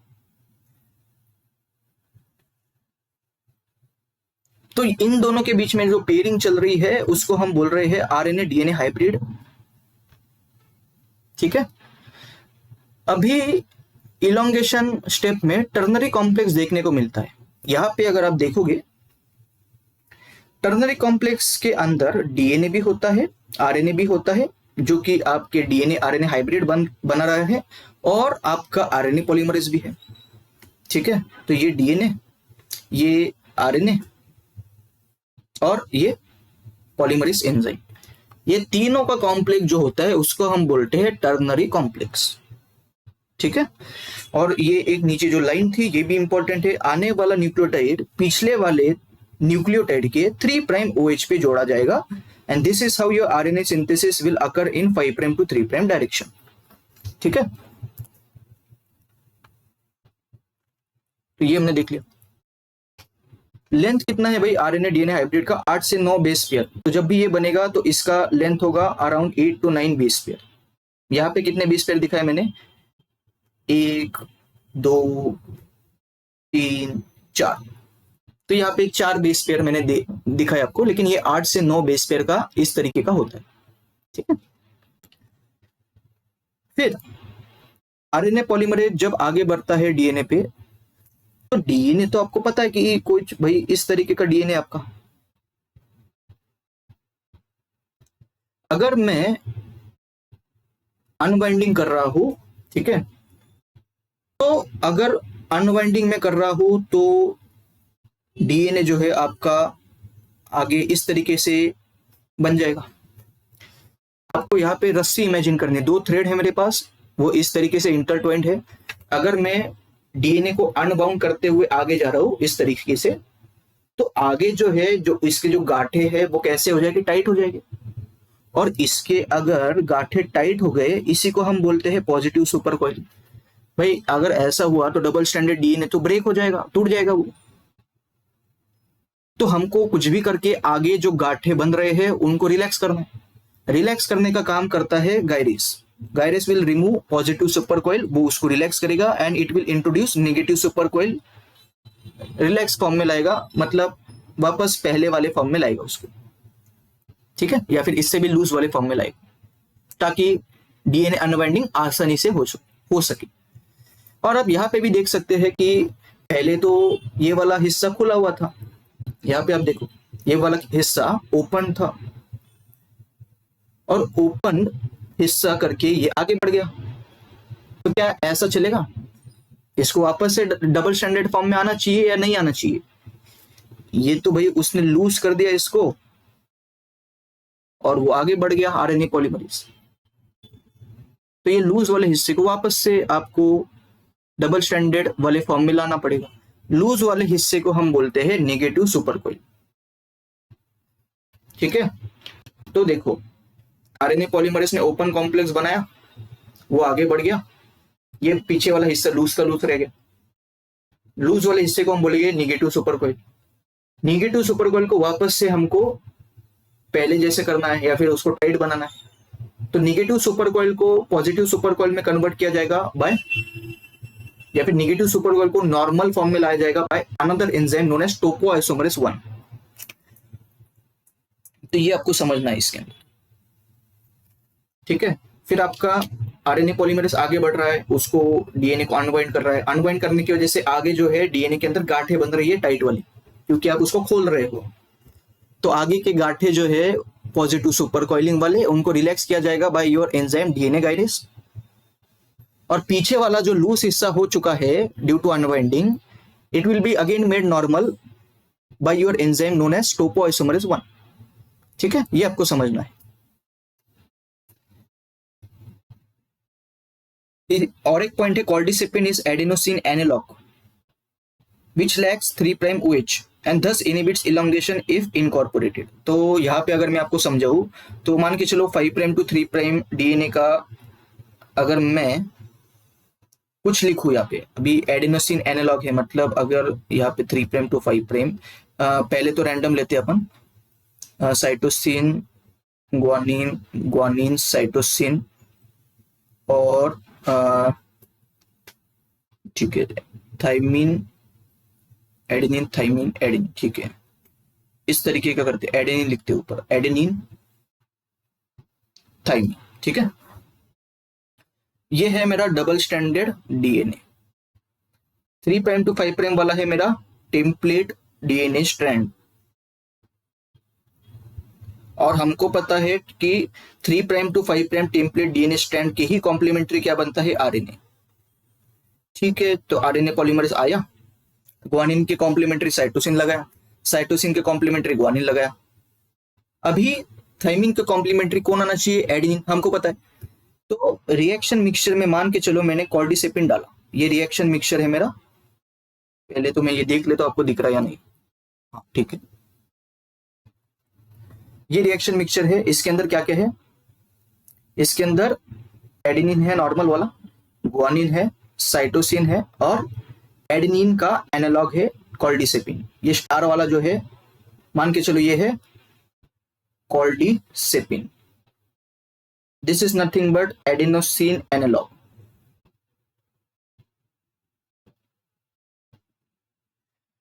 अभी एडेनिन जैसे दिखने वाले दो है रिएक्शन मिक्सचर में, एक नॉर्मल एडेनिन और एक एडेनिन का हम शक्ल जो कि है कॉल्डिसेपिन। अभी आरएनए पॉलीमरेज को नहीं पता कि कौन सा ओरिजिनल है, इसने कॉल्डिसेपिन या फिर एडेनिन के हम शक्ल को एडेनिन समझ के मान के चलो यहां पे जोड़ा,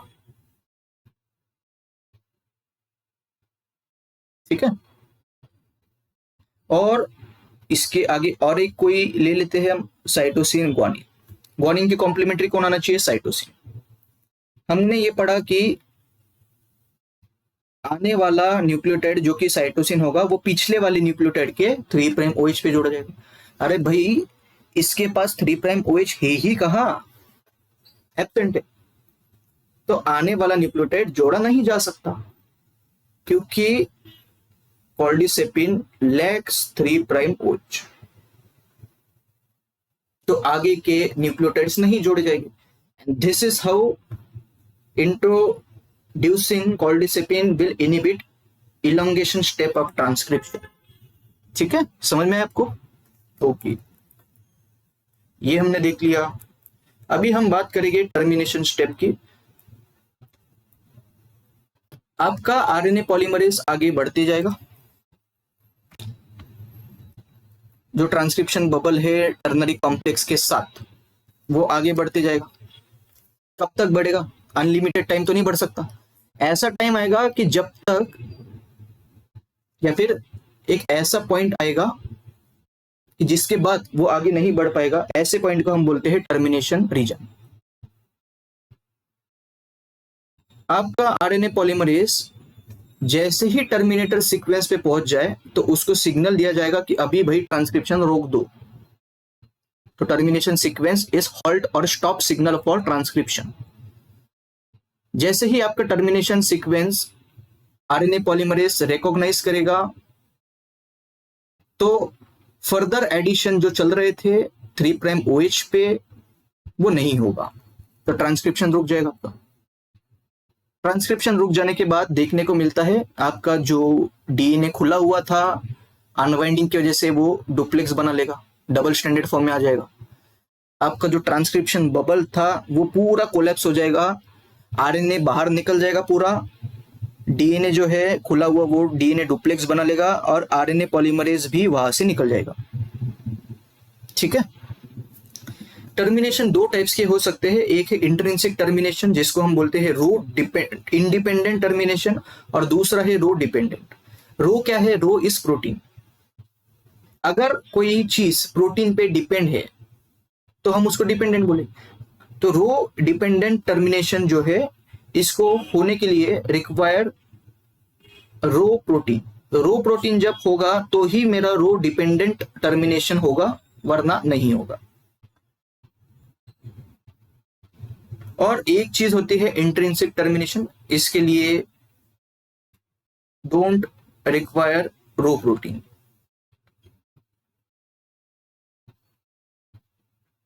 रो प्रोटीन फॉर टर्मिनेशन। ठीक है, पहले हम समझेंगे इंट्रिंसिक टर्मिनेशन के बारे में। इंट्रिंसिक टर्मिनेटर्स के पास पैलिंड्रोमिक सीक्वेंसेस होते हैं that form hairpin structure by complementary base pairing. तो मैं ये ऊपर आ जाता हूं यहां पे। ठीक है, पैलिंड्रोमिक सीक्वेंस मतलब फॉर एग्जांपल अगर मैं इस तरीके का लिखूं MADAM मैडम, आप इसको चाहे left side to right side पढ़ो MADAM है, चाहे इसको right side to left side पढ़ो MADAM, सेम है। ऐसे ही तो सीक्वेंस में होता है। आपने रेस्ट्रिक्शन एंजाइम का इको अर्बन का सीक्वेंस अगर पढ़ा होगा तो वो होता है GAATTC। फिर इसका कॉम्प्लीमेंट्री है CTTAAG। ये है आपका इको R1 रेस्ट्रिक्शन एंजाइम का सीक्वेंस। ये 5 प्राइम टू 3 प्राइम हो गया और ये 3 प्राइम टू 5 प्राइम हो गया। अगर मैं आपको बोलूं 5 प्राइम टू 3 प्राइम इसको रीड करो, ठीक है, करते हैं। GAATTC, नीचे के स्ट्रैंड से 5 प्राइम टू 3 प्राइम पढ़ो, GAATTC, भाई सेम है। ठीक, अगर 3 प्राइम टू 5 प्राइम मैंने बोला आपको पढ़ने के लिए, वो भी करके देखते हैं। CTTAAG, ठीक है, नीचे से भी देखते हैं।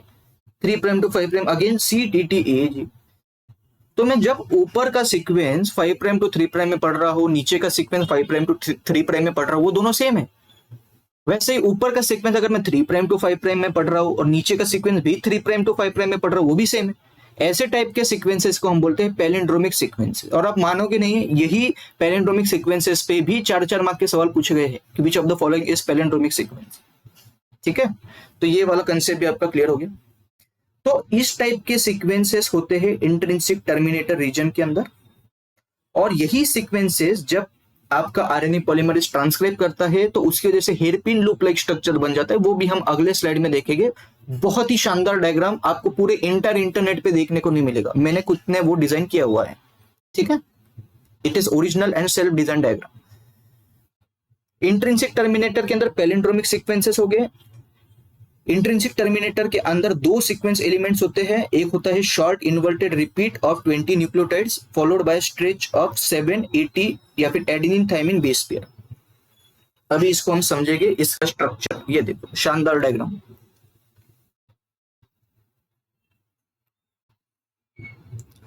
तो इसके अंदर ये जो मैंने हिस्सा यहाँ पे लेबल किया हुआ था येलो वाला, और इसको मैंने टर्मिनेटर रीजन नाम दिया हुआ था।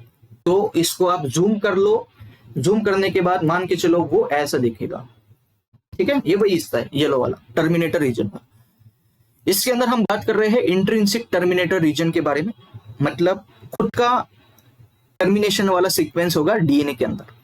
ये वो सीक्वेंस है आपका। अगेन 5 प्राइम टू 3 प्राइम ऊपर वाला स्टैंड देख रहे हो, नॉन टेम्पलेट, और नीचे वाला जो है आपका टेम्पलेट स्टैंड है। आपका आरएनए पॉलीमरेज अब डीएनए पे आगे चलते चलते पहुंच चुका है टू टर्मिनेटर रीजन। ये उसका सीक्वेंस है। ठीक है, यहां पे आप इन्वर्टेड रिपीट देख सकते हो येलो वाले, और ये वाले भी इन्वर्टेड रिपीट है येलो वाले। जैसे मैंने आपको अभी GAATTC वाला देखा था, वैसे ही अगर आप इसको पढ़ोगे तो ये सेम होगा हर एक बाजू से। फॉर एग्जांपल यहाँ पे देखो 5 प्राइम टू 3 प्राइम अगर ये है और ये 3 प्राइम टू 5 प्राइम है, तो 5 प्राइम टू 3 प्राइम अगर मैं पढ़ता हूं TCGACTG, ठीक है, वैसे ही आपका ये 5 प्राइम टू 3 प्राइम होगा और ये 3 प्राइम टू 5 प्राइम होगा। ये इन्वर्टेड रिपीट है आपका। लेकिन ये सॉरी, ये आपका इन्वर्टेड रिपीट है, ये पैलिंड्रोमिक सीक्वेंस नहीं है, ये इन्वर्टेड रिपीट है। तो ये थोड़ा सा गड़बड़ हो गया।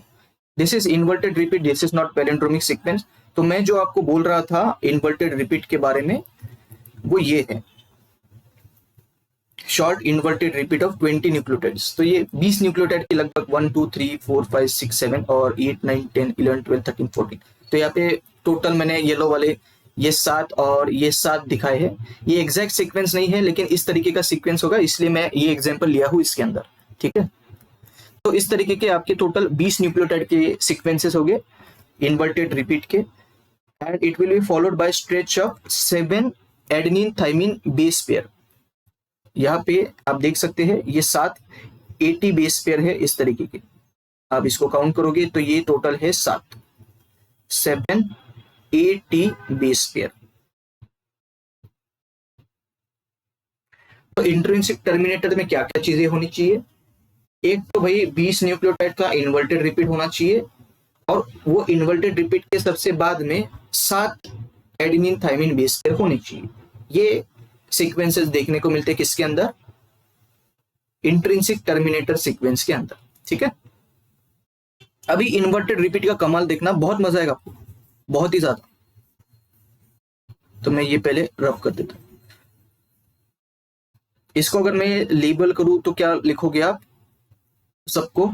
Intrinsic terminator region DNA sequence, intrinsic terminator region DNA sequence. ठीक है, अभी कुछ भी नहीं किया मैंने क्या किया देखना अभी ध्यान से, ध्यान से देखो।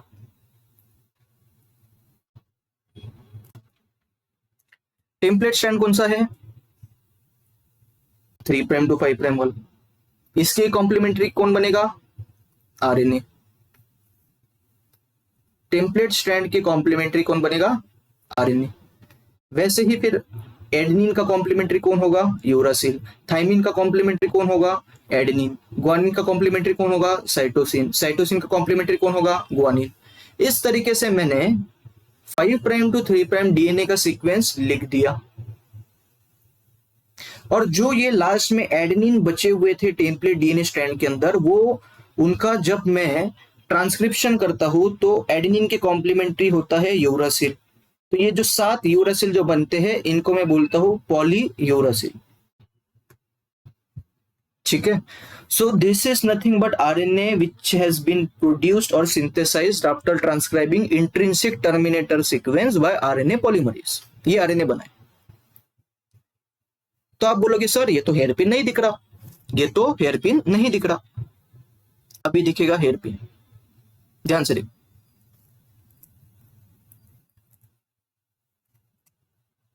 अभी देखना कितना मजा आएगा। तो जो पिछला आरएनए अपन ने बनाया था वो यहां पे लिख दिया मैंने 5 प्राइम टू 3 प्राइम वाला।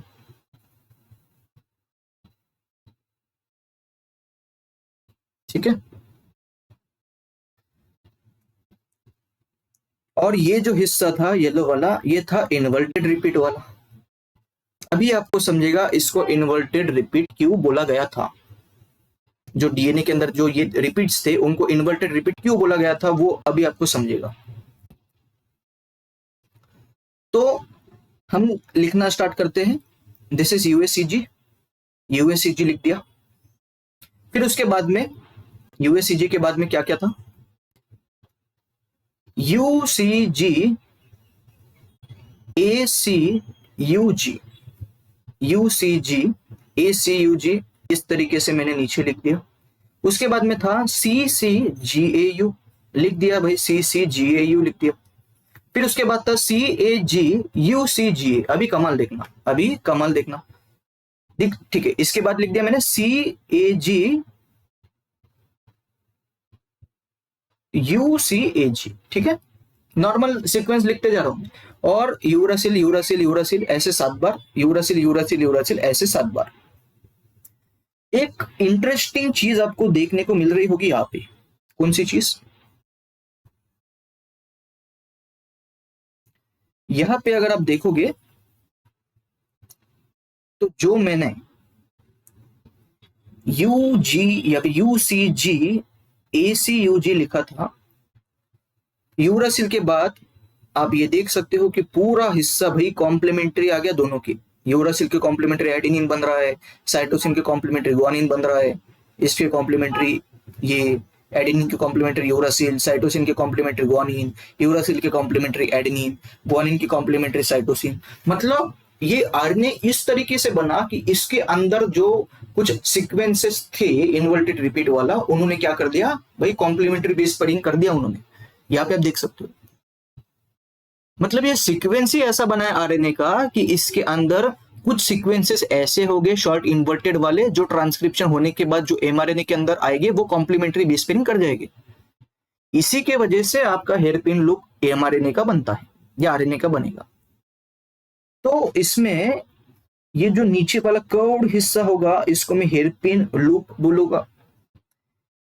ये जो बीच वाला हिस्सा होता है इसको मैं स्टेम बोलता हूं। और ये स्टेम में अगर आप देखोगे तो ग्वानिन साइटोसिन जो है ये ज्यादा मात्रा में होते हैं, इसलिए मैं इसको जीसी रीच बोलता हूं। और सबसे एंड में, सबसे लास्ट में यूरासिल रीच रीजन या फिर यूरासिल का ट्रैक्ट देखने को मिलेगा 7 यूरासिल का। ठीक है, ये वही यूरासिल्स होते हैं कि अगर ये यूरासिल का सिग्निफिकेंस क्या है? अगर ये यूरासिल इनके साथ मतलब टेम्पलेट डीएनए स्ट्रैंड के साथ अगर इस तरीके से बाइंडिंग करते हैं तो आपको पता है एडेनिन और यूरासिल के बीच में वीक हाइड्रोजन बॉन्डिंग होती है।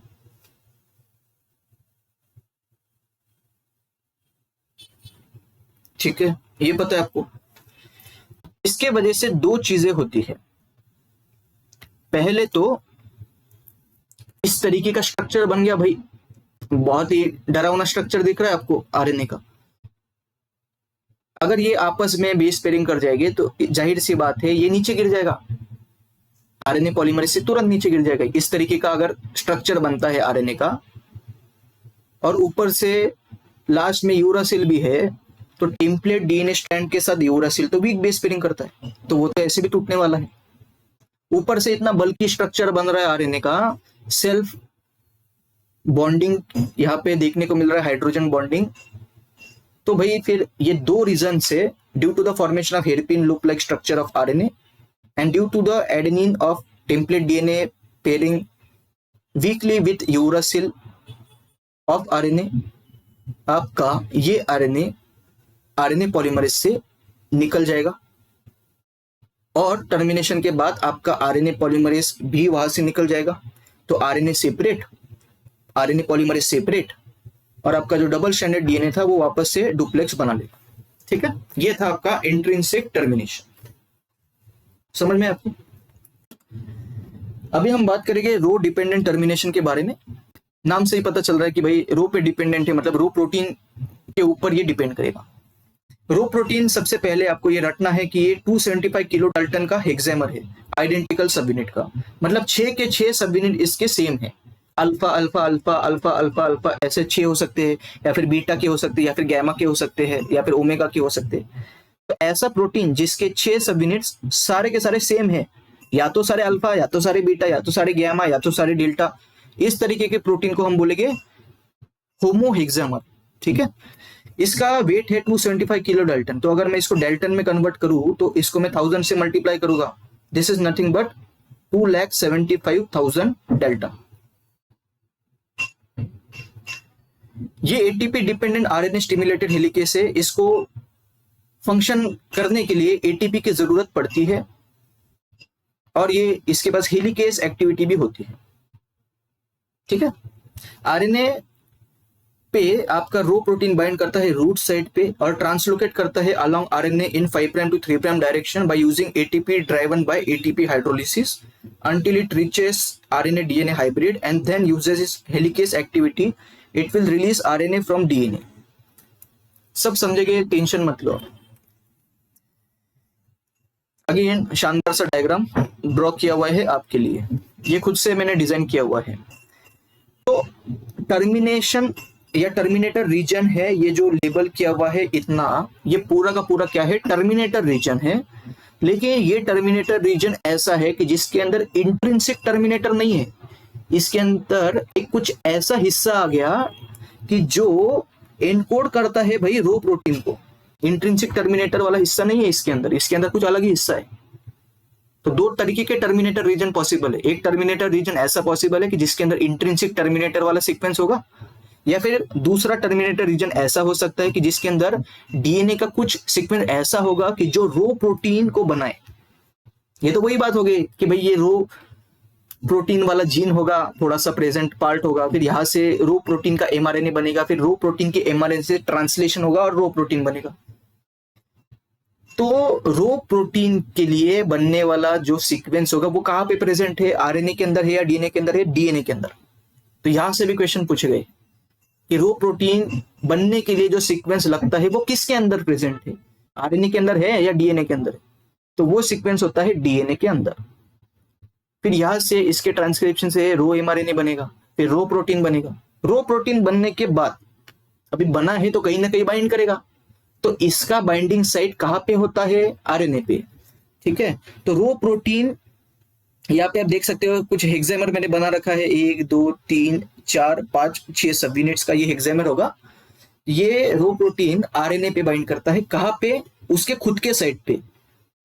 That is known as rho binding site. कुछ साइट होगी जो कि ये मैंने दिखा रखा है यहां से लेके यहां तक, ये साइट को मैं बोलता हूं रूट साइट, RUT साइट। ठीक है, रूट साइट पे वो बाइंड करेगा। फिर वो 5 प्राइम से लेके 3 प्राइम, कहीं ना कहीं यहां पे 3 प्राइम है, वो यहां से अलोंग RNA क्या करेगा, ट्रांसलोकेट करेगा। रो फैक्टर और protein will translocate along RNA in 5 prime to 3 prime direction. अभी भाई इतना बड़ा प्रोटीन है, खुद से तो ये नहीं जा सकता, इतना बड़ा प्रोटीन है, इतना मॉलिक्यूलर वेट है, इसको ट्रांसलोकेट या मूव करने के लिए एनर्जी की जरूरत पड़ेगी, which will be provided by ATP hydrolysis. तो ATP हाइड्रोलाइसिस होगा बॉडी के अंदर, और जो बॉन्ड टूटता है उससे tremendous amount of energy release होती है, वो एनर्जी को ये यूज करेगा to move along RNA in 5 prime to 3 prime direction. ठीक है, कब तक मूव करेगा ये, हमको कहां तक ट्रांसक्रिप्शन करना है, कहां तक करना है भाई, ये स्टॉप पॉइंट है, मुझे यहां पे ट्रांसक्रिप्शन रोकना है। तो जाहिर सी बात है आपका RNA DNA हाइब्रिड जो है लास्ट वाला, वो यहां तक बनेगा, इसके बाद तो रुकना चाहिए ट्रांसक्रिप्शन। ठीक है, तो ये रो प्रोटीन क्या करेगा, ये 5 प्राइम टू 3 प्राइम डायरेक्शन में बढ़ते जाएगा आगे। फिर जो ये स्टेज आ जाएगी यहां तक आपका RNA DNA हाइब्रिड बना हुआ होगा। फिर ये RNA DNA हाइब्रिड जो बना हुआ होगा लास्ट वाला, वो क्या करेगा, इन दोनों के बीच में जो हाइड्रोजन बॉन्डिंग होती है बेसिस के बीच में, उसको वो तोड़ेगा। कैसे, इसके पास तो अनबाइंडिंग वाली एक्टिविटी भी है, कैसे, हेलिकेज है। तो हेलिकेज क्या करता है, हाइड्रोजन बॉन्ड को तोड़ता है, तो ये हाइड्रोजन बॉन्ड को तोड़ेगा, DNA और RNA हाइब्रिड टूट जाएगा, RNA निकल जाएगा, फिर आपका ये खुला हुआ डबल स्ट्रैंडेड DNA वापस से डुप्लेक्स फॉर्म में आ जाएगा और RNA पॉलीमरेज निकल जाएगा। ठीक है, ये होता है रो डिपेंडेंट टर्मिनेशन। और कुछ पॉइंट्स है वो भी हम ध्यान में देखते हैं। पहली बात, जो रूट साइड जो होती है आपकी रो बाइंडिंग साइड, ये आपको समझना है कि it is rich in cytosine residues and poor in guanine residues. ये आपको समझना है, रूट साइड जो है it is rich in cytosine residues, बहुत सारे साइटोसिन रेसिड्यूज होने चाहिए, लेकिन ग्वानिन रेसिड्यूज कम होने चाहिए। तो हम बोल सकते हैं efficiency of RUT site increases with the length of C rich upon G poor region. Cytosine ज्यादा होने चाहिए और ग्वानिन कम होने चाहिए, तो ऐसा लेंथ है आपके रूट साइट का सीक्वेंस का कि जिसके अंदर बहुत सारे साइटोसिन है और बहुत कम ग्वानिन है। So this will be your efficient rut site. ठीक है, तो ये आपको देखना है। रो मोनोमर के पास 2 डोमेन्स होते हैं। रो अभी क्या है, प्रोटीन है, ये है हेक्सेमर। तो ये 6 में से अगर मैं सिर्फ एक लूं, तो ये अगर इस तरीके का हेक्सेमर होगा 1 2 3 4 5 6, ये अगर हेक्सेमर है, तो हेक्सेमर में से अगर मैं एक मोनोमर ले लूं, ठीक है, तो वो पहली बात तो कुछ इस तरीके का दिखता है, एक मोनोमर। ऐसे 6 अरेंज्ड होते हैं हेक्सेमर में। इसके पास 2 डोमेन होते हैं, एक होता है एन टर्मिनल डोमेन जिसको हम बोलते हैं RNA बाइंडिंग डोमेन, और एक होता है ATPase डोमेन। ठीक है, तो ये आपको एक्स्ट्रा इंफॉर्मेशन याद रखनी है। तो जब आपका रो बाइंड नहीं करता है RNA के साथ, तो इस तरीके का गैप होता है हेक्सेमर के बीच में, इस तरीके का गैप होगा। जैसे ही RNA के साथ वो बाइंड करे तो वो क्लोज हो जाएगा इस तरीके से, पहले ऐसे था फिर ऐसा हो जाएगा। तो ये आपको देखना है। फिर दिया है nonsense mutations release ribosomes from RNA। ये ऊपर आता है, क्या दिया है, nonsense mutation release ribosomes from RNA and thus rho can terminate transcription prematurely and prevent expression of digital genes. समझते हैं आप? आपको पता है प्रोकैरियोट्स की बात चल रही है भाई, तो प्रोकैरियोट्स में ट्रांसक्रिप्शन और ट्रांसलेशन साइमल्टेनियसली चलते हैं, क्योंकि प्रोकैरियोट्स के अंदर तो अलग अलग ऑर्गेनल्स नहीं है, यूकैरियोट्स के अंदर दोनों अलग अलग ऑर्गेनल्स होते हैं। न्यूक्लियस के अंदर ट्रांसक्रिप्शन चलता है, साइटोप्लाज्म के अंदर राइबोसोम होते हैं तो ट्रांसलेशन साइटोप्लाज्म के अंदर चलता है। लेकिन प्रोकैरियोट्स के अंदर तो अलग अलग ऑर्गेनल्स, मेम्ब्रेन बाउंड नहीं है, तो उसके अंदर ट्रांसक्रिप्शन ट्रांसलेशन साइमल्टेनियसली चलता है। तो यहाँ पे समझने वाली बात यह है कि मान के चलो ये हिस्सा, या फिर हाँ मान के चलो ये हिस्सा जो है इतना, ये हेयर कलर जीन का है,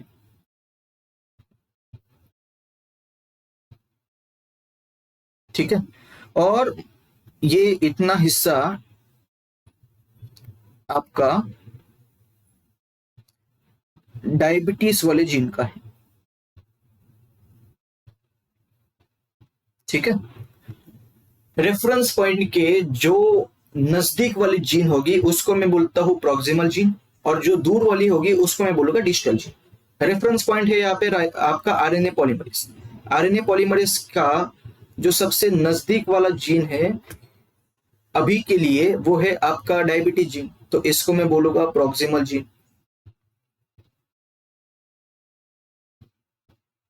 और अगर बहुत दूर है कोई जीन तो उसको मैं बोलता हूं डिस्टल जीन। तो रेफरेंस पॉइंट के पास वाले जीन को मैं बोलूंगा प्रॉक्सिमल जीन, और जो जीन दूर है उसको मैं बोलूंगा डिस्टल जीन। तो आरएनए पॉलीमरेज के पास है आपका फिलहाल डायबिटीज जीन, और दूर है इसके आपका हेयर कलर जीन। अभी समझने वाली बात यह है कि यहाँ पे आपका आरएनए है, और आरएनए पे आपको पता है इस तरीके से फिर आपका ट्रांसक्रिप्शन ट्रांसलेशन साइमल्टेनियसली चल रहा है। तो ये तीन को एज अ कोडॉन रिकॉग्नाइज किया जाएगा by your anticodon of tRNA. और राइबोसोम क्या करता है, एक एक कोडॉन के सीक्वेंस को डिकोड करता है, वो सीक्वेंस के कॉम्प्लीमेंट्री आपका अमीनो एसिड को जोड़ दिया जाता है और ट्रांसलेशन होता है, जो कि हम ट्रांसलेशन में पढ़ेंगे। यही आपने पढ़ा ना कि आपका ये जो तीन तीन का सीक्वेंस होता है न्यूक्लियोटाइड का, उसको हम कोडॉन बोलते हैं। Each codon codes for different amino acid, ठीक है। जैसे कि एयूजी कोडॉन अगर होता तो उसके कॉम्प्लीमेंट्री या फिर उसके वजह से आपका मिथ्योनिन अमीनो एसिड इनकॉर्पोरेट किया जाता। तो राइबोसोम ऐसे तीन तीन को डिकोड करते हुए एक एक अमीनो एसिड को जोड़ता है। यही होता है ट्रांसलेशन के अंदर। इसके अंदर हो रहा यह है कि ये जीन अभी ठीक है कि ये जीन ट्रांसक्राइब भी हो चुकी है और इसका ट्रांसलेशन भी हो चुका है। फिर आपका आरएनए पॉलीमरेज जो है आगे के डीएनए सीक्वेंसेस को ट्रांसक्राइब करेगा, ठीक है। इस तरीके का वापस ट्रांसलेशन होगा। लेकिन मान के चलो कि यहां पे अगर म्यूटेशन आए, मान के चलो यहां पे म्यूटेशन आए, म्यूटेशन आ गया ग्वानिन के अंदर, या फिर मान के चलो ऊपर म्यूटेशन आए, ये साइटोसिन जो है इसके जगह पे गलती से वापस से ग्वानिन डाल दिया मैंने। इसकी वजह से होगा क्या आपका, या फिर नॉनसेंस म्यूटेशन मान के चलो आ जाए, तो नॉनसेंस म्यूटेशन की वजह से आपका राइबोसोम नीचे गिर जाएगा।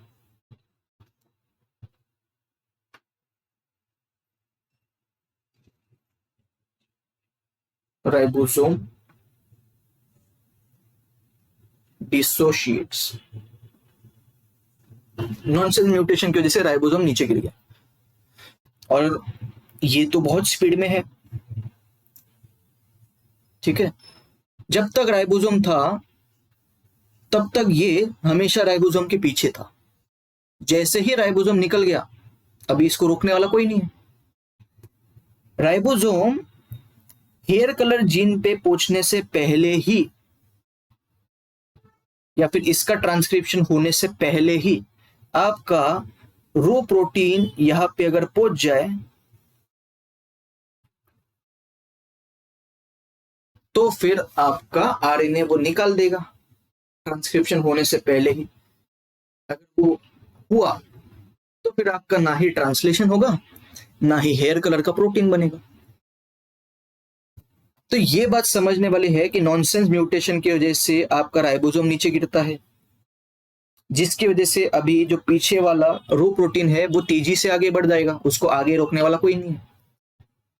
और डिजिटल जीन का ट्रांसक्रिप्शन होने से पहले ही वो क्या कर देगा, उसको भाई आरएनए डीएनए हाइब्रिड को अलग कर देगा, और वो ना ही फिर उस पर राइबोसोम बाइंड कर पाएगा, और ना ही उसका ट्रांसक्रिप्शन पूरी तरीके से होगा, ना ही उसका ट्रांसलेशन होगा। ये आपको समझना है, ठीक है। अगर ये पॉइंट आपको फिर भी मुश्किल लग रहा होगा तो ये वाला पार्ट वापस से देखना, या फिर ये आप रट के जाना ये स्टेटमेंट।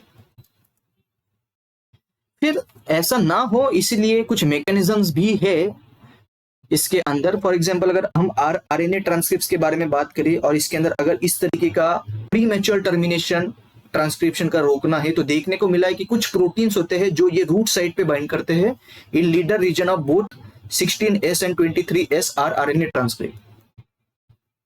इसकी वजह से एंटी टर्मिनेशन कॉम्प्लेक्स बन जाता है, और देखने को मिला कि अगर एंटी टर्मिनेशन कॉम्प्लेक्स मतलब टर्मिनेशन का या फिर टर्मिनेशन को रोकने वाला कॉम्प्लेक्स अगर बन जाए तो टर्मिनेशन नहीं होगा। ऊपर वाले केस में क्या हो रहा था, नॉनसेंस म्यूटेशन की वजह से राइबोसोम नीचे गिर जा रहा था, जिसकी वजह से रो प्रोटीन बहुत तेजी से आगे बढ़ जाता था और डिजिटल जीन के एक्सप्रेशन को वो रोक देता था।